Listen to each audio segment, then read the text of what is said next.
তো আজকে যে বিষয়টা নিয়ে আমরা আলোচনা করব ওটা হচ্ছে কি রোবোটিক সার্জারি কি, আর রোবোটিক সার্জারি আর এমনি আমরা কনভেনশনাল যে পেট কেটে যে সার্জারি করতাম সেই সার্জারির মধ্যে পার্থক্যটা কি। আমার নাম ডক্টর এস কে বালা।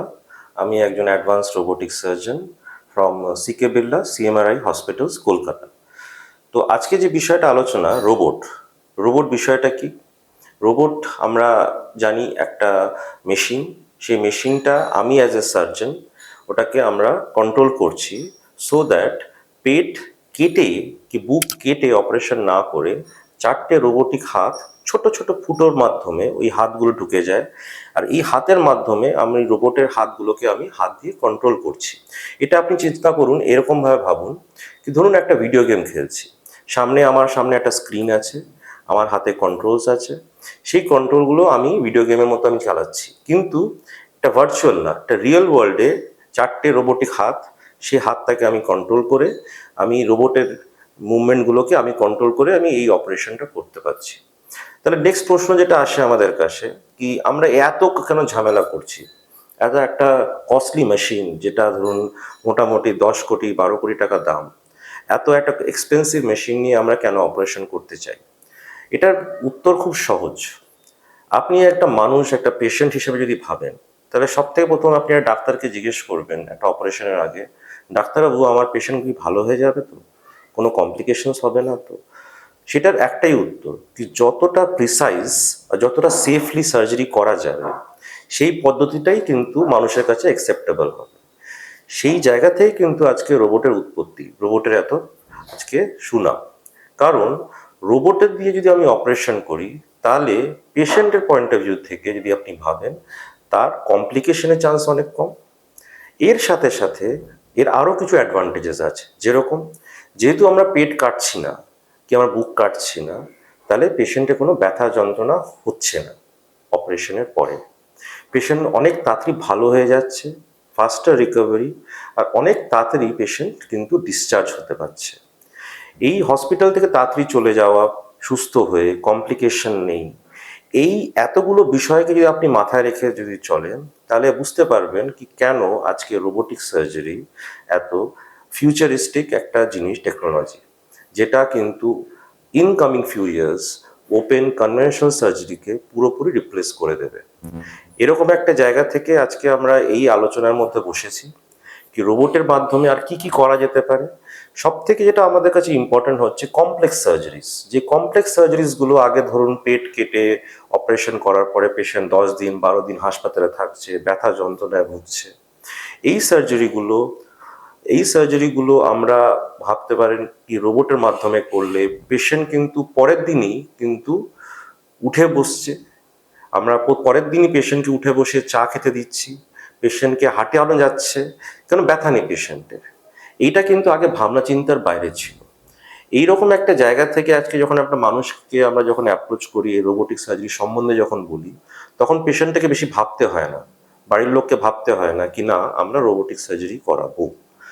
তো এরকম একটা পরিস্থিতি জায়গা থেকে আজকে আমরা দাঁড়িয়ে আছি যেখানে একটা ট্রানজিশন, একটা কনভেনশনাল সার্জারি যেখানে আগে আমরা ভাবতাম কি একটা বড় অপারেশন মানেই হচ্ছে পেশেন্ট অনেক দিন হাসপাতালে ভর্তি থাকবে, কষ্ট পাবে, আমার বাবা আমার মা, স্পেশালি ধরুন ক্যান্সার সার্জারি, যেই রোবটের অ্যাপ্লিকেশন সব থেকে বলতে পারেন আজকের দিনে ইম্পর্টেন্ট, যেখানে কমপ্লেক্স সার্জারিজ হচ্ছে, ক্যান্সার সার্জারিজ হচ্ছে, যেখানে পেশেন্ট একটানা 10 দিন 12 দিন 2 সপ্তাহ ভর্তি থাকছে, পেশেন্ট বিছানায় শয্যাশায়ী 7 8 দিন অপারেশনের পরে।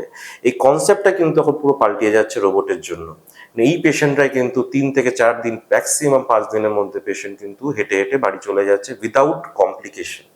যেটা সব থেকে বড় ইম্পর্টেন্ট জিনিস যেটা মাথায় রাখতে হবে কি আমি যদি একটা রোবট একটা টেকনোলজিকে যদি আমি বলি ভালো, সেটা ভালো বলার পিছনে কারণটা হচ্ছে কি এই টেকনোলজি দিয়ে কমপ্লিকেশনস কম হচ্ছে, সাইড এফেক্টস কম হচ্ছে, যে কারণে এই টেকনোলজিটা কিন্তু আস্তের দিনে কিন্তু ওপেন কনভেনশনাল সার্জারিকে পুরোপুরি রিপ্লেস করে দেবে।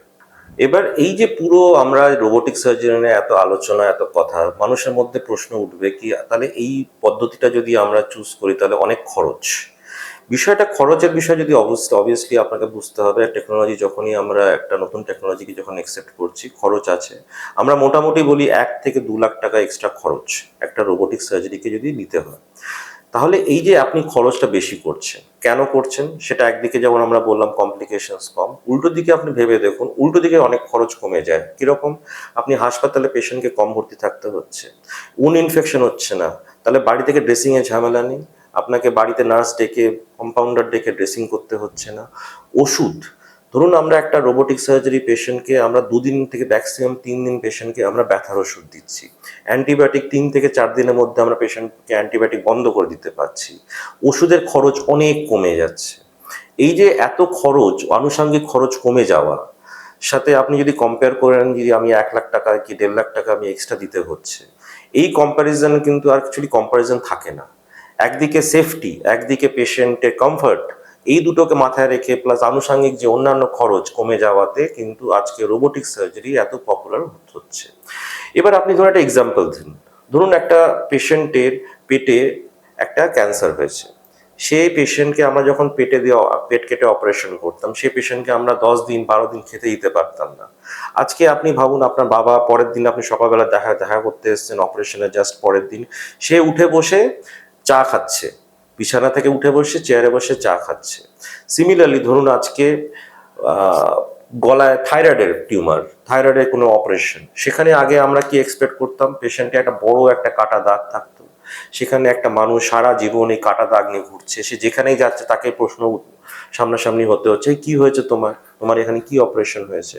সেটা থেকে আজকে কিন্তু রোবটের মাধ্যমে অপারেশন আমরা করি হচ্ছে নিচ থেকে, আমরা বগলের থেকে এদিক থেকে যখন আমরা ঢুকি, সেই কাটা দাগটা কিন্তু সম্পূর্ণ আমরা অ্যাভয়েড করতে পারি।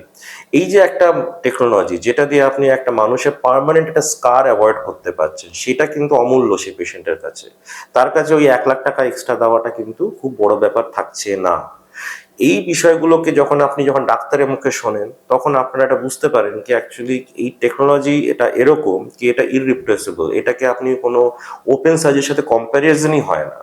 শুধু তাই নয়, আপনাকে একটা জিনিস মাথায় রাখতে হবে কি, এই যে আমরা ধরুন আগে হাত দিয়ে অপারেশন করছি, একটা সার্জন 3 ঘন্টা 4 ঘন্টা বড় একটা সার্জারি করার জন্য দাঁড়িয়ে থাকছে, এই সার্জারিটা কিন্তু রোবটের মাধ্যমে যখন আমরা অপারেশনটা করি তখন আমরা বসে কমফর্ট জোনে বসে অপারেশন করতে পারছি। তার মানে আমার হাতের মুভমেন্ট অনেক প্রিসাইজ, আমার কোনো হাতে কাঁচি যখন আমি নিচ্ছি তখন আমি জানি কি আমি যেখানটা কাটতে চাইছি সেখানটাই কিন্তু আমি কাটবো, আশেপাশে কোলাটারাল ড্যামেজ হচ্ছে না, আশেপাশে কোনো ইনজুরি হচ্ছে না।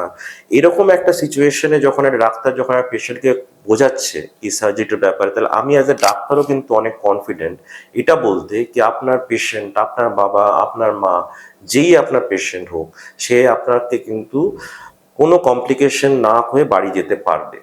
এই যে পুরো বিষয়টাকে আমরা যে হোলিস্টিকলি যে পুরো রোবোটিক পুরো বিষয়টাকে বারে বারে এই কমফর্ট, একদিকে প্রিসাইসনেস, সেফটি, এই বিষয়গুলোকে ধরেই কিন্তু আজকে রোবোটিক সার্জারি, এটাই কিন্তু ফিউচার।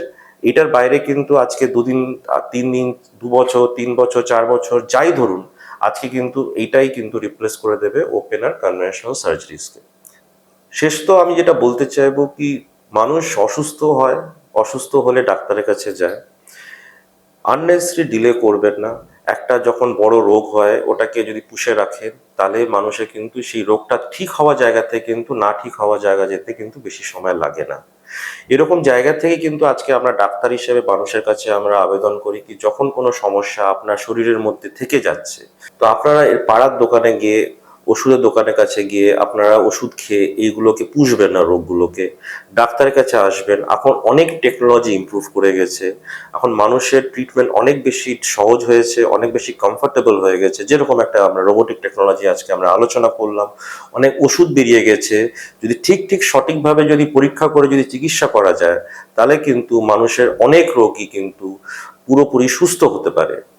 অ্যাভয়েড করবেন না, ডাক্তারকে যখন দরকার তখন যাবেন, রেগুলার স্ক্রিনিংয়ে থাকবেন, রেগুলার চেক আপে থাকবেন। হ্যাঁ, ওভার দ্য কাউন্টার ওষুধের দোকানের কাছে গিয়ে কিন্তু ওষুধ খাবেন না। আর কোনো চিকিৎসা একদম প্রেসক্রিপশন ছাড়া শুরু করবেন না, এটা আমরা সাধারণ মানুষের কাছে রিকোয়েস্ট। কারণ এখান থেকে কিন্তু ভুল চিকিৎসা কিন্তু উৎপত্তিটা অরিজিন হয়। এটা মাথায় রেখে আমি আজকে এই আলোচনাটা শেষ করছি। ধন্যবাদ।